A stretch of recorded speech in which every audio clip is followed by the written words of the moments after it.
The Alpha Centauri discovery. What we really found for 7 decades, we pointed our most powerful telescopes at galaxies billions of light years distant. We studied black holes swallowing stars, mapped the cosmic microwave background, captured images of the universe's infancy. Yet we overlooked what was right in front of us. Just 4.37 light years away, a cosmic stone's throw sits Alpha Centauri, our nearest stellar neighbor.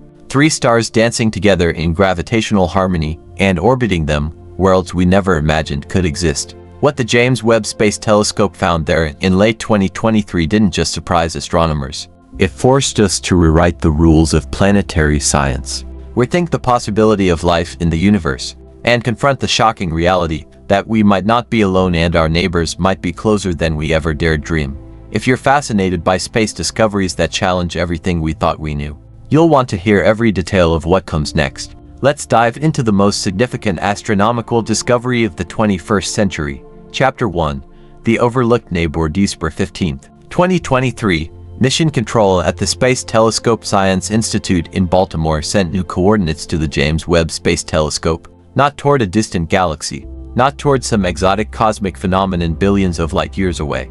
They pointed Webb at Alpha Centauri 4.37 light years from Earth, our closest stellar system. To put that in perspective, if you could walk at 3 miles per hour continuously, you'd reach Alpha Centauri in about 80 million years. In cosmic terms, that's practically next door. Previous telescopes had largely ignored it. Hubble barely glanced in that direction. The reasoning seemed sound at the time. Alpha Centauri is too bright, too close. Trying to observe planets around it would be like trying to read a newspaper while staring directly at a spotlight. The glare from not 1, but 3 stars drowns out everything nearby. But Webb operates differently. It sees in infrared heat signatures invisible to human eyes. It can peer through dust, through glare, through the cosmic fog that conceals secrets from optical telescopes. And unlike its predecessors, Webb carries a coronagraph specifically designed to block stellar light while allowing the faint infrared glow of planets to pass through. The first observation run took 14 hours of continuous exposure time. Scientists expected routine data, perhaps a clearer view of Proxima Centauri, the smallest and dimmest of the 3 stars. Maybe confirmation of the planet they detected there in 2016 using indirect methods. They expected incremental progress, not revolution. What they got changed everything. Dr. Sarah Chen, at the European Southern Observatory, received the transmission first. She processed the initial data, ran the calibration checks, and then stopped. She ran the analysis again, then a third time. At 2:47 a.m. local time, she called her supervisor. "We have a situation," she said carefully. "Not because the data is wrong, because it's right, and it makes no sense." The signature appeared in the mid-infrared spectrum, at wavelengths between 5 and 12 micrometers. This range reveals atmospheric composition with extraordinary precision. What gases surround a planet? What temperature do they maintain? What chemical processes occur in that thin shell between surface and space? Webb detected all of it in detail nobody had predicted was possible. The planet they were observing, Proxima Centauri b, discovered in 2016, wasn't just sitting passively in the habitable zone. It showed active atmospheric processing, temperature gradients, pressure variations, heat distribution patterns that suggested actual weather systems, clouds forming, moving, dissipating, a hydrological cycle operating across an entire alien world.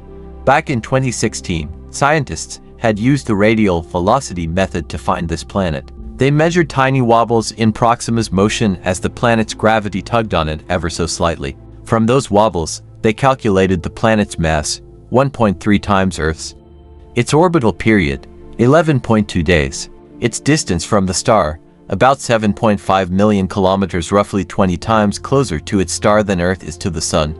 But orbital mechanics only told them the planet existed. They knew nothing about its atmosphere, its surface, its potential for hosting life. Until now. The new data revealed vertical atmospheric structure, different temperatures at different altitudes. On Earth, this happens because of complex interconnected processes: solar heating, gas convection, moisture transport, chemical reactions, all working together in a delicate dance. Seeing the same thing on Proxima b meant something profound. This wasn't just a dead rock orbiting in the habitable zone. This was an active, dynamic world. A planet with weather.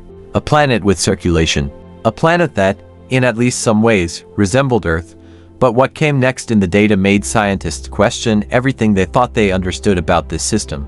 Asterisk. Chapter 2. The problem of brightness. Let me explain why Alpha Centauri had been such a difficult target for so long. Brightness ruins everything in astronomy. Point a telescope at something too luminous and you get one thing: glare. Alpha Centauri presents this problem times 3. Alpha Centauri shines 1.5 times brighter than our Sun, at 25 trillion miles away. It's still visible to the naked eye from Earth's southern hemisphere, a brilliant point of light in the constellation Centaurus. Alpha Centauri B glows almost as bright, about 45% the luminosity of our Sun. These two stars orbit each other every 79.9 years in an elliptical dance, sometimes separated by the distance between the Sun and Saturn, other times spread apart to Pluto's distance from the Sun. Then there's Proxima, officially named Proxima Centauri because it's the closest star to our solar system. It's a red dwarf, smaller, cooler, and much dimmer than its larger siblings. But even this dim star is bright enough to completely hide Earth-sized planets in its glare when viewed from our distance. The Hubble Space Telescope tried observing Alpha Centauri in 1995. The images showed bright blobs of light and nothing else. No planets, no detail, just overwhelming luminosity bleeding across the sensors. The technology of the time simply couldn't handle it. It was like trying to photograph a candle sitting next to a searchlight. Ground-based telescopes fared even worse. Earth's atmosphere wobbles constantly. Heat rising from the ground distorts incoming starlight. Water vapor scatters infrared signals. By the time photons from Alpha Centauri reach a telescope on the ground, they've been scrambled, blurred, rendered nearly useless for detailed planetary observation. Adaptive optics helped somewhat. These systems use lasers to measure atmospheric distortion and deformable mirrors to correct for it in real time. They improved resolution dramatically, but they couldn't pierce the fundamental problem: the glare from 3 stars drowning out the faint light of any worlds that might orbit them. The coronagraph changed the equation. This ingenious instrument creates an artificial eclipse inside the telescope, blocking direct starlight while allowing light from nearby objects like planets to pass through. Early coronagraphs worked poorly. Light scattered around the edges. Diffraction patterns leaked through. The glare found ways to contaminate the data. Modern coronagraphs, like the one aboard Webb, are engineering marvels. They block visible light with extraordinary precision while allowing infrared radiation through. And since planets glow in infrared from their own heat, Webb could finally see them directly, regardless of how bright their host stars appeared. But even with perfect technology, telescope time is precious. Thousands of research proposals compete for limited observation slots every year. Every hour Webb spends looking at one target is an hour it can't spend looking at something else. Scientists have to make hard choices about what deserves observation. The debate about Alpha Centauri raged for months. Why waste valuable telescope time on nearby stars when distant galaxies await? When supermassive black holes need studying? When the cosmic mysteries of dark matter and dark energy demand answers? The argument shifted in 2022. Computer models of Proxima B kept suggesting something unexpected. Despite the stellar flares constantly erupting from its red dwarf host, the planet might have retained an atmosphere. The simulations showed it was possible, just barely, for a world of Proxima B's mass to hold onto its air despite the radiation. Bombardment. Possible. Maybe. Worth checking. The James Webb team allocated 14 hours. One observation window. Make it count. They scheduled the observation during Proxima's quiet period. Red dwarfs are temperamental stars, erupting with radiation flares constantly. But they have calm phases, windows when the fury pauses, when conditions are as stable as they ever get. Webb needed to catch one of those windows for the clearest data. Perfect timing. Perfect conditions. Perfect data. The infrared approach bypassed all previous problems. Webb sees heat, not reflected light. It detects the warm glow of planets themselves. The coronagraph blocked the 3 stars of Alpha Centauri. The infrared sensors locked onto cooler targets. And suddenly, after decades of near blindness, scientists could see what had been hiding in our cosmic backyard. What they found wasn't just one planet. It was a system far more complex than anyone had imagined. Asterisk. Chapter 3. The 3-star problem. 3 stars sharing one system shouldn't work. At least, that's what the old planetary formation models said. Before we found Alpha Centauri's planetary system, conventional wisdom held that such environments were too chaotic for planet formation. Too many gravitational pulls. Too much stellar radiation from multiple sources. Too much disruption. Planets need stability to form. They need calm. They need time, millions of years for dust particles to slowly stick together, accumulating into pebbles, then rocks, then planetesimals, finally becoming worlds. The process is gradual, delicate, easily disrupted. Alpha Centauri offered none of these conditions. Alpha Centauri and B whip around each other in their 79.9-year elliptical orbit. At their closest approach, they sit about 11 astronomical units apart, roughly the distance from the Sun to Saturn. At their widest separation, they stretch to 35 astronomical units, about Pluto's distance from the Sun. This creates a constantly shifting gravitational environment. Anything trying to form a planet in this zone faces continuous disruption. The gravitational field changes as the stars move. What's stable one year might be unstable the next. What's in shadow might suddenly face intense radiation from both stars. Proxima Centauri sits much farther out, about 13,000 astronomical units from the central binary pair. That's about 1/5 of a light year. Some astronomers have questioned whether Proxima is even gravitationally bound to Alpha Centauri and B, or if it's just passing nearby on a temporary visit lasting a few million years. The uncertainty matters because it affects how we understand planet formation here. When stars form, they collapse from clouds of gas and dust. The material swirls into a rotating disk around the young star. Particles collide within this disk. They stick together. Slowly, over millions of years, they build planets through countless collisions and accumulations. But this process requires consistency. Change the gravitational field too drastically and collisions become destructive instead of constructive. Particles smash apart rather than sticking together. The building process fails. 3 stars mean 3 gravitational fields. 3 sources of radiation heating the protoplanetary disk. 3 stellar winds pushing gas and dust around. Computer models from the early 2000s said planets couldn't form in such chaos. The environment was too violent. Any planetary embryos would be scattered, ejected into interstellar space, or destroyed before growing large enough to gravitationally dominate their neighborhoods. Then came 2016, and the discovery of Proxima b using radial velocity detection. A planet 1.3 times Earth's mass orbiting in the habitable zone. The discovery forced astrophysicists to reconsider their models. If one planet existed here, maybe others did too. Maybe the chaos wasn't quite as chaotic as the models suggested. Maybe it was a different kind of order, one we didn't yet understand. James Webb's observations revealed how planets survived in this system. The answer lay in timing and separation. The 3 stars formed together from the same molecular cloud about 4.8 billion years ago. But Proxima separated early, probably within the first 50 million years, before planetary formation had finished. This gave each star its own relatively undisturbed zone for planet development. Alpha Centauri formed its planets in its neighborhood. Alpha Centauri b formed worlds in its region. And Proxima, far from the central binary pair, developed its planetary system in relative isolation. But relative is the key word. Every 79.9 years, when Alpha Centauri and B swing close together during their orbital dance, gravitational waves ripple through the system. Not massive disruptions, nothing that would destroy planets once they'd formed. Just enough stirring to clear out certain orbital regions. Enough to make planet formation difficult, but not impossible. The surviving planets occupy what scientists call stable zones, safe harbors, in an otherwise turbulent gravitational sea. Webb detected these zones in infrared. Temperature patterns revealed where dust concentrates and where gaps appear. Gravitational resonances create structure places where orbits remain stable for billions of years. The system looks organized now, after 4.8 billion years of evolution. But that organization came at a cost. Computer simulations suggest that for every planet that survived, dozens, maybe hundreds, were probably ejected into interstellar space during the chaotic early years. The lucky ones remain. And those lucky survivors hold more surprises than anyone anticipated. Chapter 4. The Habitable Zone Mystery. Let me tell you about Proxima b's remarkable situation. 1.3 times Earth's mass. Orbiting 7.5 million kilometers from its star, about 20 times closer to Proxima than Earth is to the Sun. Orbital period. 11.2 days. 1 year on Proxima b lasts less than 2 Earth weeks. These numbers define Proxima b.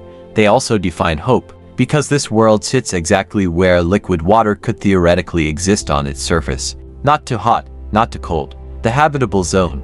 But red dwarfs make habitable zones tricky. They burn much cooler than Sun-like stars' surface temperatures around 3000 Kelvin compared to our Sun's 5700 Kelvin.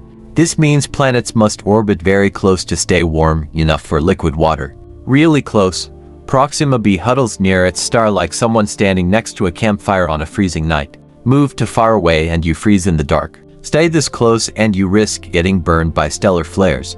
This proximity creates a significant problem. Tidal locking. Gravitational forces from Proxima have locked one hemisphere of the planet permanently facing the star.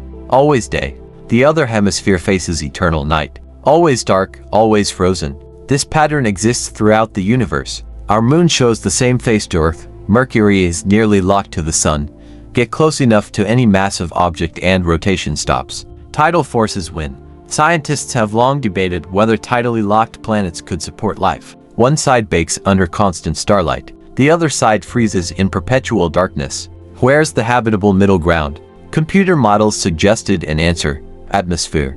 A thick enough atmosphere transports heat through winds and weather patterns. Air heated on the day side rises, flows toward the night side, sinks as it cools, and returns. Ocean currents, if oceans exist, distribute temperature through deep circulation. The planet doesn't need rotation to maintain moderate temperatures. It needs circulation, atmospheric and oceanic. James Webb saw evidence of exactly this mechanism operating on Proxima.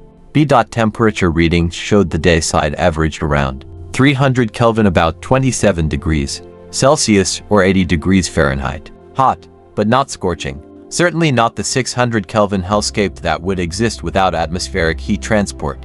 The night side measured around 230 Kelvin, -43 Celsius or -45 Fahrenheit. Cold, but not frozen solid. Not the 50 Kelvin wasteland that would exist without heat transport from the day side. Most remarkably, the terminators own the boundary between day and night, where the star sits forever on the horizon, held steady around 270 Kelvin, just below water's freezing point, but warm enough for liquid water if the water contains dissolved salts or if local atmospheric pressure is slightly elevated. This temperature gradient proved atmospheric circulation was occurring. Without an atmosphere, the temperature difference between day and night would be extreme, potentially 550 Kelvin difference. With an atmosphere actively transporting heat, that difference drops to a manageable 70 Kelvin. Something was moving thermal energy around this world effectively. Something was preventing the day side from overheating and the night side from freezing into inhospitality. The planet's mass matters crucially here. At 1.3 Earth masses, Proxima b has about 20% stronger surface gravity than Earth. This stronger gravity helps the planet hold on to its atmosphere against the intense stellar winds and radiation from Proxima.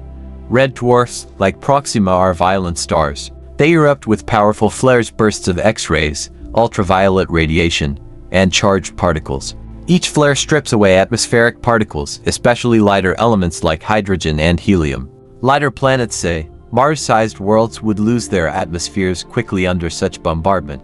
Heavier planets can hold on. Proxima b sits right at the threshold, massive enough to retain an atmosphere over billions of years, but just barely. Scientists calculated atmospheric retention timescales. How long before stellar flares strip away all the air? The answer came back surprising: billions of years. Maybe 4 billion years. Maybe more if a magnetic field helped shield the atmosphere from the worst of the stellar wind. This meant Proxima b had time. Time for atmospheric chemistry to evolve. Time for complex processes to develop. Time for something unexpected to emerge. But the real surprise wasn't the planet's ability to hold an atmosphere. It was what Webb detected in that atmosphere during the first detailed observation. 1. Chapter 5. The spectroscopic revelation. Spectrus reveals truth like nothing else in astronomy. When light passes through an atmosphere, certain wavelengths get absorbed by molecules in the air. Each type of molecule absorbs specific colors, leaving dark lines in the spectrum like a unique fingerprint. Read those spectral lines and you read the atmospheric composition. You see exactly what gases float in that alien sky. Webb pointed its near-infrared spectrograph at Proxima b during a transit when the planet crossed in front of its star. From our perspective, as starlight filtered through the thin edge of the planet's atmosphere, Webb's instruments captured that light, analyzed it, broke it into component wavelengths. The resulting spectrum made scientists stop breathing.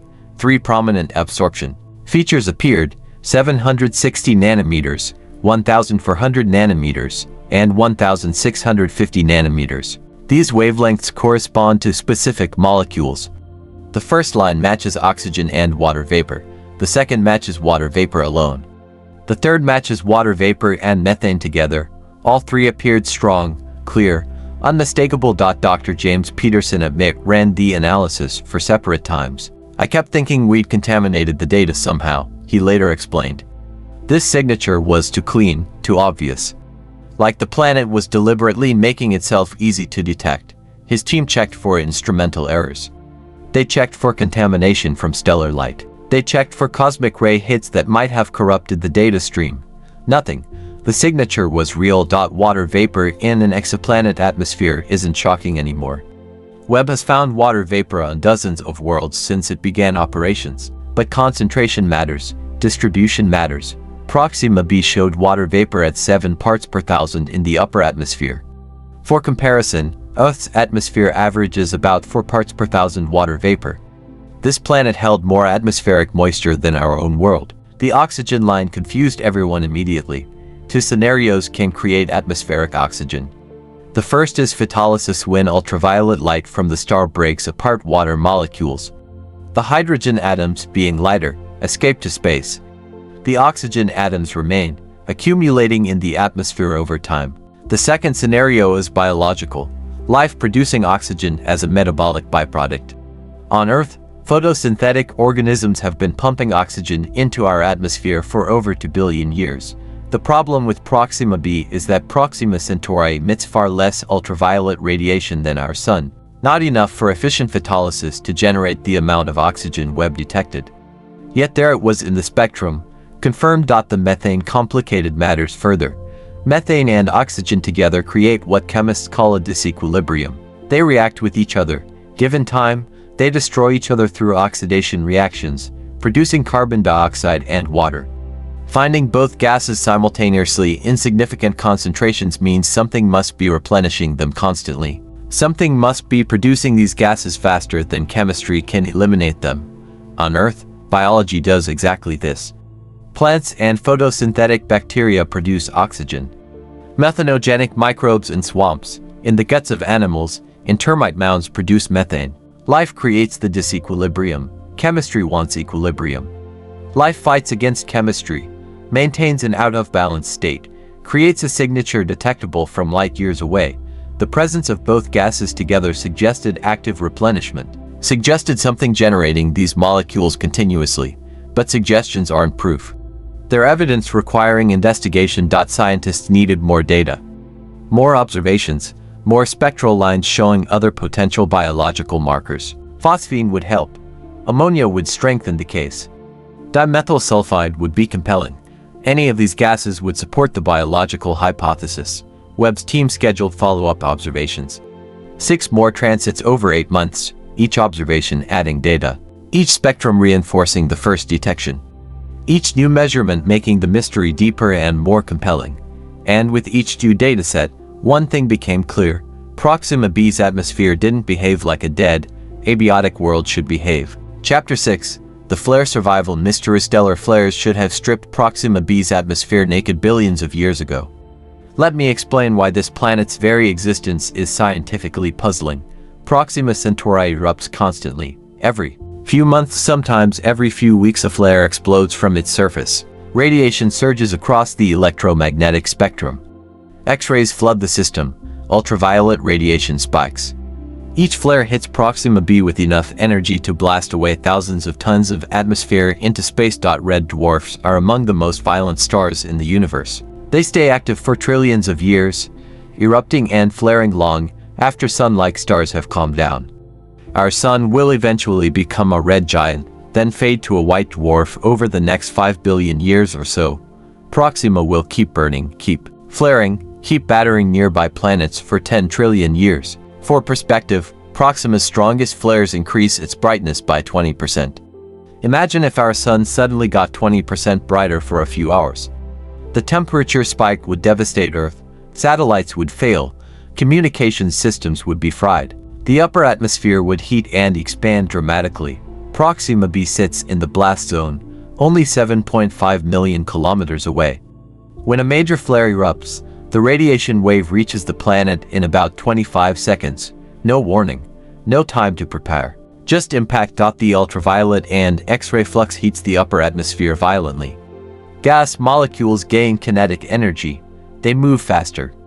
Some reach escape velocity and fly off into space, lost forever. One particle at a time, one atom at a time, the atmosphere should gradually disappear into the void. Scientists calculated how long Proxima b could retain its atmosphere under these conditions. The models were not encouraging. Maybe 50 million years. Perhaps 100 million years if the planet started with an absolutely enormous atmosphere. But Proxima b is approximately 4.8 billion years old, roughly the same age as Earth. The water vapor should have been stripped away eons ago. The atmosphere should be a thin wisp of heavy gases clinging desperately to the surface, barely enough to call an atmosphere at all. Instead, Webb detected robust atmospheric concentrations. 7 parts per thousand water vapor, significant oxygen, measurable methane. A thriving, substantial atmosphere that by all rights shouldn't exist. Something protects this atmosphere. Some mechanism stops or significantly slows the atmospheric erosion. The first theory involved magnetic fields. Earth's magnetic field deflects the solar wind, creating a protective magnetosphere. This magnetic bubble channels charged particles toward the poles, where they create beautiful auroras instead of stripping away our atmosphere. Maybe Proxima b has a similar magnetic shield. The second theory suggested atmospheric replenishment. Maybe the planet continuously generates new atmosphere through volcanic outgassing. Maybe water is constantly released from subsurface reservoirs. Maybe chemistry produces new molecules fast enough to replace those stripped away. An endless cycle, atmospheric loss balanced by atmospheric production. The third theory required scientists to admit their models might be wrong.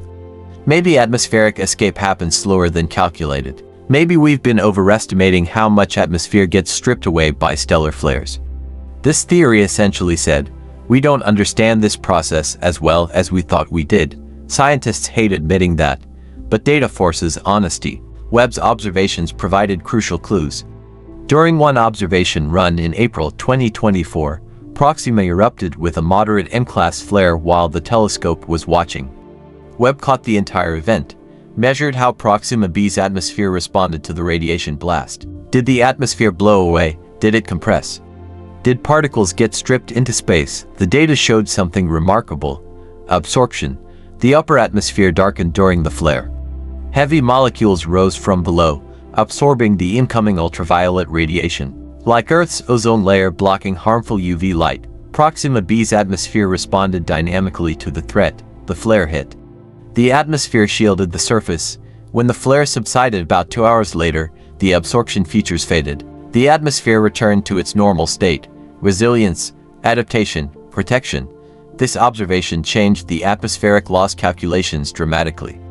If the atmosphere actively responds to flares, if it can dynamically shield itself, then atmospheric loss rates might be 10 or even 100 times slower than the simple models predicted. The planet might retain its atmospheric water vapor for billions of years, might keep its oxygen and methane, might remain habitable despite the stellar violence overhead.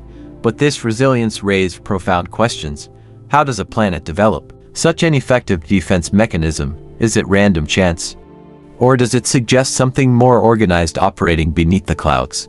Chapter 7. The pulse patterns mean information. Random processes produce noise. Organized signals produce structure. Webb detected structure in the mid-infrared emissions from Proxima b, structure that shouldn't exist on a natural world. The signal appeared at 4.5 micrometers wavelength, indicating heat radiation from a warm surface. Temperature approximately 350 Kelvin warmer than the dayside's average temperature, warmer than models predicted. And it pulsed. The brightness increased for about 2 hours, then dropped for 2 hours, then increased again.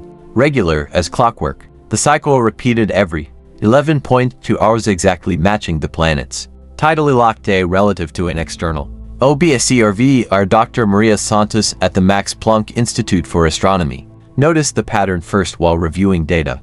I thought the instrument was malfunctioning, she admitted. Planets don't pulse. They glow steadily. This looked artificial. She isolated the signal from background noise, removed stellar contamination, subtracted thermal variations from Proxima itself. The pulse remained strong, clear, real. 3 natural explanations emerged. First possibility: volcanic activity. Active volcanoes produce infrared hotspots visible from space. If Proxima b had a massive volcanic region rotating in and out of view as the planet orbited, it might create a pulsing thermal signal. Earth's volcanic regions like Kilauea in Hawaii show up clearly in infrared satellite imagery. Scale that up to planetoid volcanism and you might get a detectable pulse pattern. Second possibility: atmospheric circulation creating organized hotspots. Wind patterns can concentrate heat in specific regions. On Jupiter, the Great Red Spot appears warmer in infrared than surrounding areas. On Earth, deserts glow hot in thermal imagery while oceans remain cool. If Proxima b had highly organized atmospheric circulation, perhaps a single massive convection cell wind might pile heat into a specific region. As the planet rotates relative to our viewing angle, this hot region would appear and disappear, creating a pulse. Third possibility: surface features reflecting or emitting infrared differently. Maybe ice sheets in certain regions reflect more thermal radiation. Maybe metal-rich geological formations emit differently than silicate rocks. As these features rotate into and out of view, the total infrared signal would vary. All 3 explanations seemed plausible, natural, non-controversial. But the precision bothered everyone. The pulse repeated every 11.2 hours exactly. No variation. Not 11.1 hours. Not 11.3 hours. Exactly 11.2 hours, matching the orbital period. For months of continuous observation, pulsars rapidly spinning neutron stars show this kind of precision because they have solid crusts rotating at constant speeds. Atomic clocks show this precision because they're carefully engineered. But planets don't work that way. Atmospheric dynamics shift constantly. Volcanic activity fluctuates. Surface features erode over time. Nothing on a geologically active world stays perfectly regular over hundreds of observation cycles. Webb watched Proxima b for 8 months straight. From December 2023 through July 2024, the pulse never shifted, never weakened, never changed phase. Over 5,000 rotation periods, over 5,000 pulses, exactly on schedule. This level of consistency suggests something stable, something permanent, something anchored to the planet's rotation in a way that natural processes typically aren't. The team ran statistical analyses. What's the probability of a natural phenomenon maintaining such precise periodicity? The numbers came back troubling. Less than 1 in 10, Dr. Santos and her colleagues proposed a fourth explanation in internal discussions, one that nobody wanted to state in official reports or peer-reviewed papers. What if the signal wasn't natural? What if something on Proxima b was generating the infrared pulse deliberately? What if the precision existed because something was controlling it? The thought hung in the air at research meetings, unspoken but present. Because if true, if something on that world for light years away was creating organized thermal patterns visible from Earth, it would imply engineering on a planetary scale. It would imply intelligence. It would imply we're not alone. And we'd barely scratched the surface of what Webb was discovering. Chapter 8. The magnetic shield. Magnetism protects life. Without Earth's magnetic field, we'd be as dead as Mars. Our planet's iron core generates a powerful magnetic field that extends tens of thousands of kilometers into space, creating a protective bubble called the magnetosphere. This magnetic shield deflects most of the solar wind, that stream of charged particles constantly flowing from the sun. Without it, those particles would slam directly into our atmosphere, stripping it away over hundreds of millions of years. Mars once had a magnetic field. Then, about 4 billion years ago, its core cooled and solidified. The magnetic field collapsed. The solar wind began stripping away the Martian atmosphere. Over geological time, Mars transformed from a potentially habitable world with lakes and rivers into the cold, dry desert we see today. Proxima b faces an even more hostile environment than Mars did. The stellar flares from Proxima carry far more energy than anything our sun produces. Without magnetic protection, Proxima b should have lost its atmosphere billions of years ago. Webb couldn't measure Proxima b's magnetic field directly. Magnetism doesn't show up in optical or infrared light. You need specialized radio telescopes, polarization detectors, equipment that can read how magnetic fields twist electromagnetic waves. But Webb could see the effects, the fingerprints magnetism leaves behind. In March 2024, during a routine observation, Proxima erupted with a significant M-class flare, powerful enough to increase the star's brightness by 15%. Webb watched what happened next with all its instruments trained on Proxima b. The charged particle wave from the flare reached the planet in about 25 seconds. Webb's sensors detected the immediate atmospheric response. Auroras erupted across the entire dayside.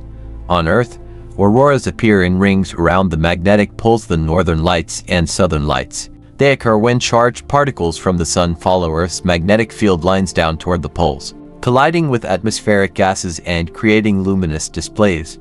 But Proxima b showed different behavior. The auroras didn't concentrate at the poles. They spread across the entire hemisphere facing the star. A glowing shield of light, visible even in infrared.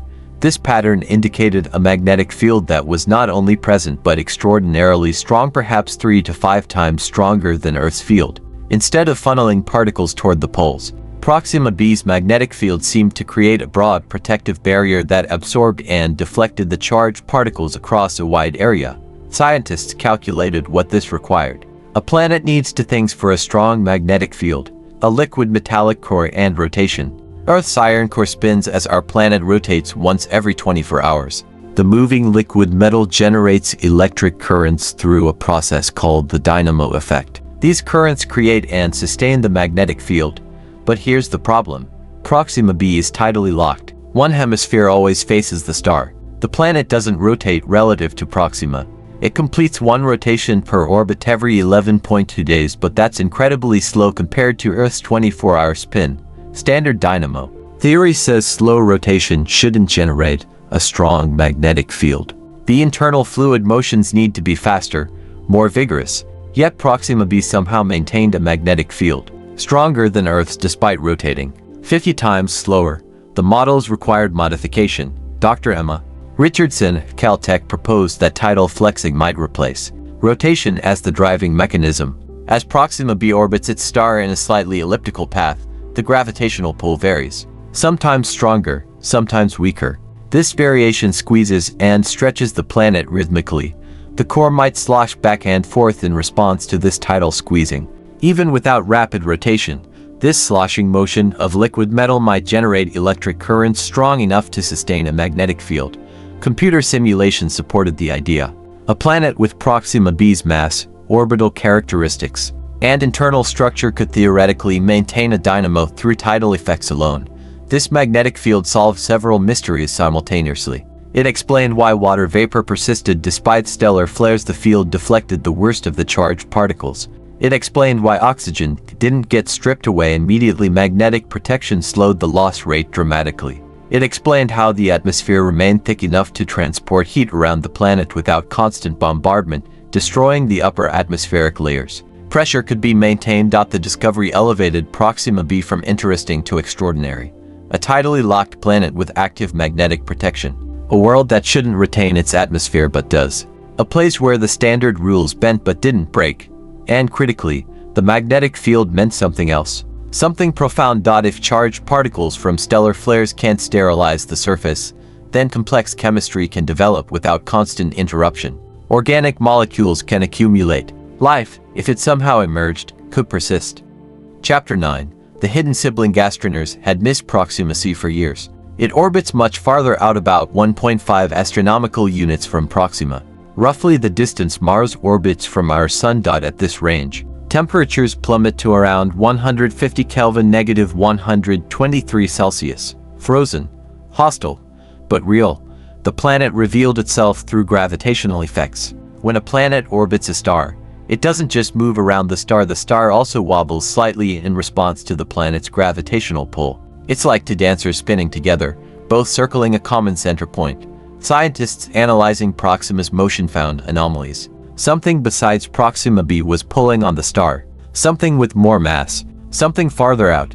Initial estimates suggested about 7 Earth masses, a super-Earth or mini Neptune. The orbital period came out to 5.2 years, or about 1,900 days.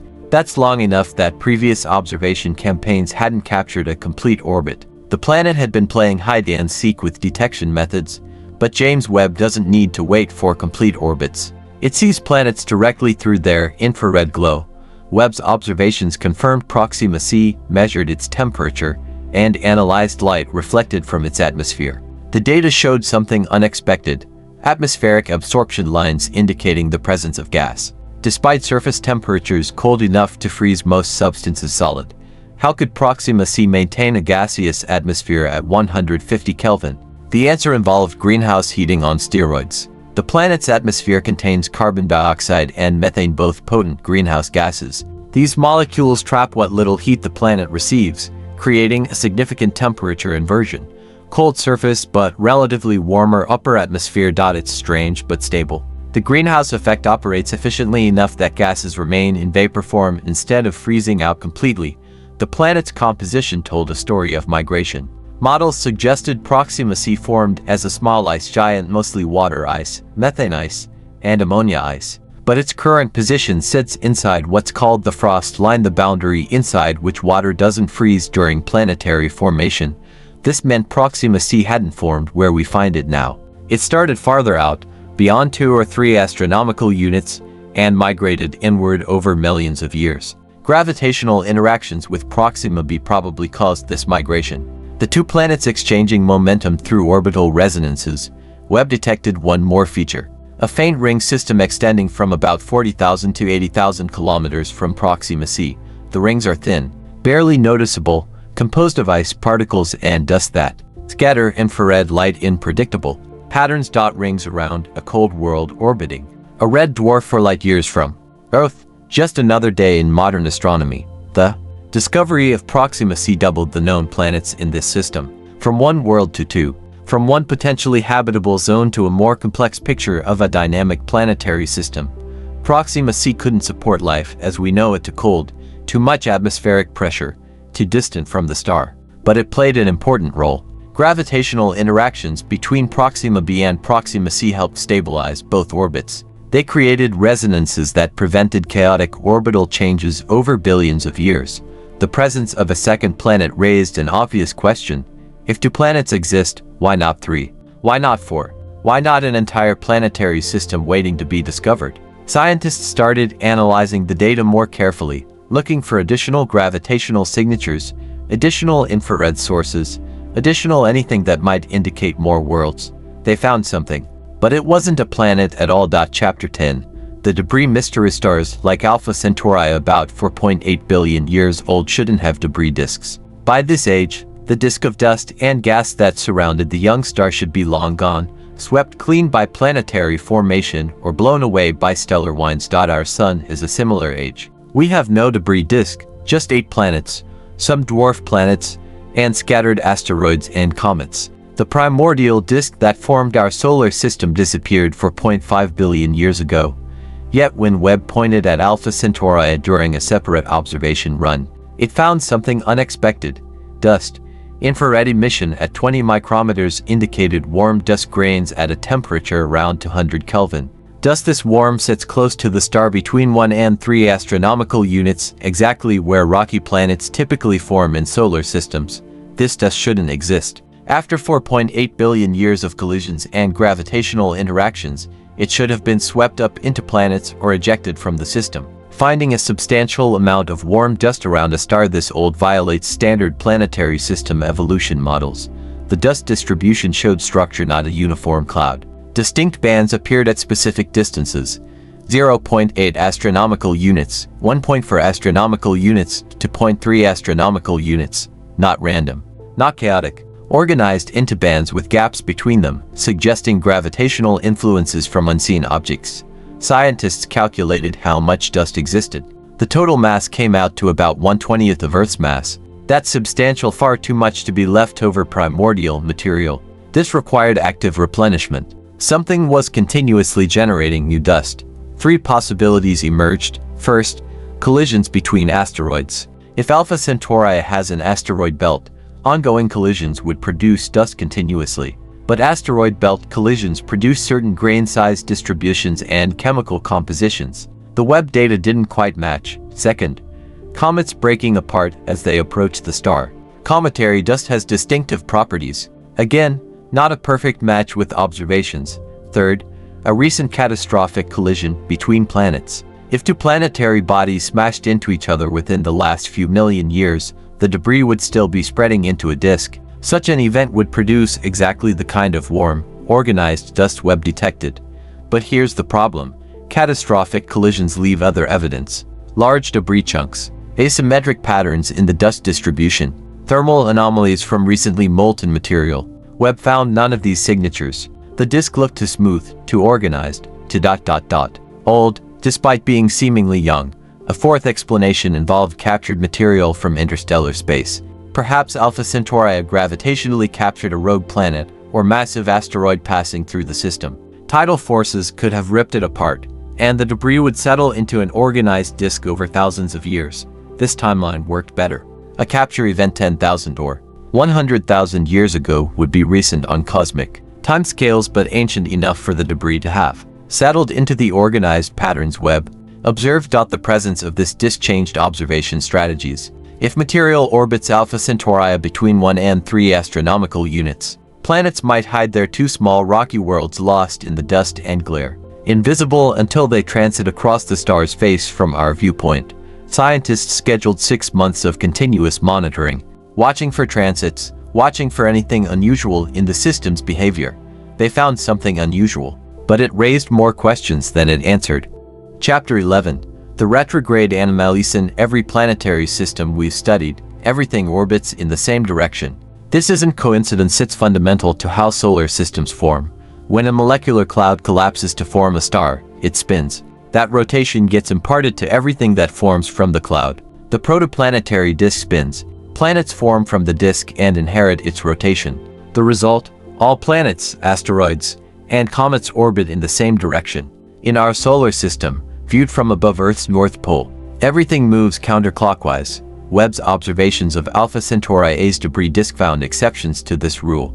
3 large fragments were moving clockwise retrograde orbits against the flow of the rest of the system, not slightly inclined, not wobbling, moving in precisely opposite circular orbits.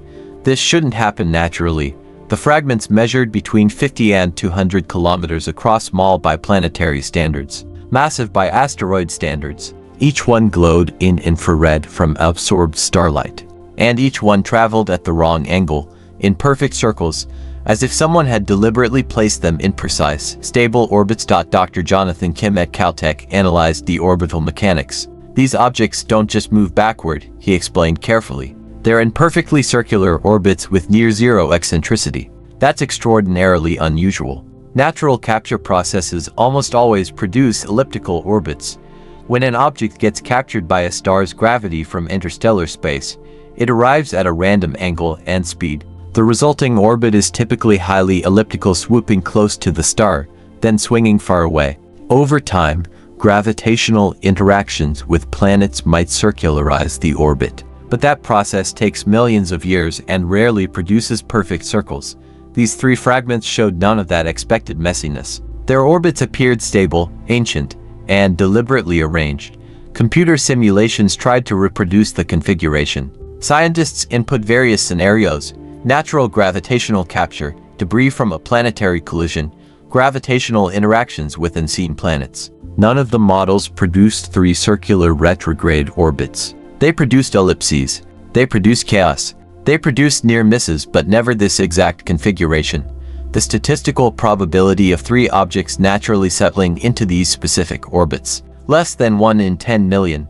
Spectroscopy of the fragments' surfaces revealed normal asteroid composition: silicates, iron oxides, some carbon compounds. Nothing exotic, nothing that immediately suggested artificial origin. But composition doesn't determine how something got where it is, it just tells you what it's made of. The team searched for similar retrograde objects around Alpha Centauri b and Proxima. Nothing. No unusual orbits. Just the ordinary chaos of leftover planetary formation. The 3 fragments orbited Alpha Centauri exclusively, unique to this star, present nowhere else in the system. These objects remain classified as unexplained, confirmed through repeated observations, real without question, but impossible to account for through standard astrophysical processes. And they weren't the only impossible thing Webb discovered in Alpha Centauri. Chapter 12. The temperature discrepancies follow predictable rules. Temperature relates directly to mass, composition, and age. We understand stellar physics extremely well: core fusion rates, radiative transfer through stellar layers, convection zones. The equations work. The predictions match observations across billions of stars. Except at Alpha Centauri. Alpha Centauri should measure 5,790 Kelvin at its surface based on its mass and age. Physics demands it. Webb measured 5,940 Kelvin, 150 degrees hotter than predicted. Alpha Centauri B showed the same discrepancy. Expected temperature, 5,260 Kelvin. Measured temperature, 5,380 Kelvin. Also about 120 degrees too hot. These differences sound small, rounding errors maybe. But stellar models don't allow this much variation. When models predict a star's temperature and observations differ by 150 degrees, something fundamental is wrong either with the models or with our understanding of these specific stars. Scientists verified their measurements obsessively.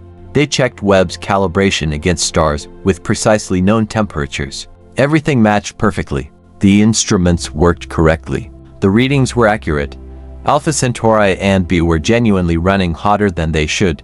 3 explanations emerged. First, maybe the stars are younger than estimated. Younger stars burn hotter. If Alpha Centauri and B were only 4 billion years old instead of 4.8 billion, the temperature would match predictions better. But stellar age estimates come from multiple independent methods: spectroscopic analysis, rotation rates, chemical composition, position in the galaxy. All methods agreed on approximately 4.8 billion years. The age estimate was solid. Second, higher metallicity. Stars with more heavy elements heavier than helium burn slightly hotter because the extra metals increase opacity in the outer layers, trapping more heat. But spectroscopy measured Alpha Centauri's metallicity years ago, about 1.7 times our Sun's metal content. Models already accounted for this enrichment. The extra temperature remained unexplained. Third, recent mass accretion. Maybe the stars captured material recently swallowed comets, pulled in gas from interstellar space. Fresh fuel would temporarily increase fusion rates and raise surface temperature. This explanation worked mathematically, but it required ongoing accretion. The stars would need to be continuously pulling in material to maintain the elevated temperature. Where would this material come from? The debris disk around Alpha Centauri offered a possible answer. All that dust orbits within 3 astronomical units of the star. Stellar radiation creates drag on small particles through a process called Poynting-Robertson drag. Over time, particles spiral inward, eventually falling into the star. Maybe Alpha Centauri was slowly eating its own debris disk, accreting enough material to boost its temperature measurably above normal. But Alpha Centauri B doesn't have a debris disk. Webb looked carefully and found nothing. Yet B also runs hot. This similarity suggested a shared cause, something affecting both stars simultaneously. Something intrinsic to the binary system rather than individual stellar processes. Dr. Lisa Chen at Princeton proposed an intriguing idea: tidal heating. The 2 stars orbit each other every 79.9 years. When they swing close during periastron passage, tidal forces stress their outer layers. This mechanical stress generates friction. Friction creates heat that appears as elevated surface temperature. Mathematical analysis suggested tidal heating could contribute 20 to 30 Kelvin of excess temperature. Not enough to explain the full discrepancy, but enough to be part of the answer. Multiple factors probably work together: tidal heating plus some accretion plus measurement uncertainties we don't fully understand yet. The temperature mystery remained partially unsolved, filed away as an anomaly requiring future investigation. But it connected to other strange observations Webb was making throughout the Alpha Centauri system. Strange observations that would soon converge into an unavoidable conclusion.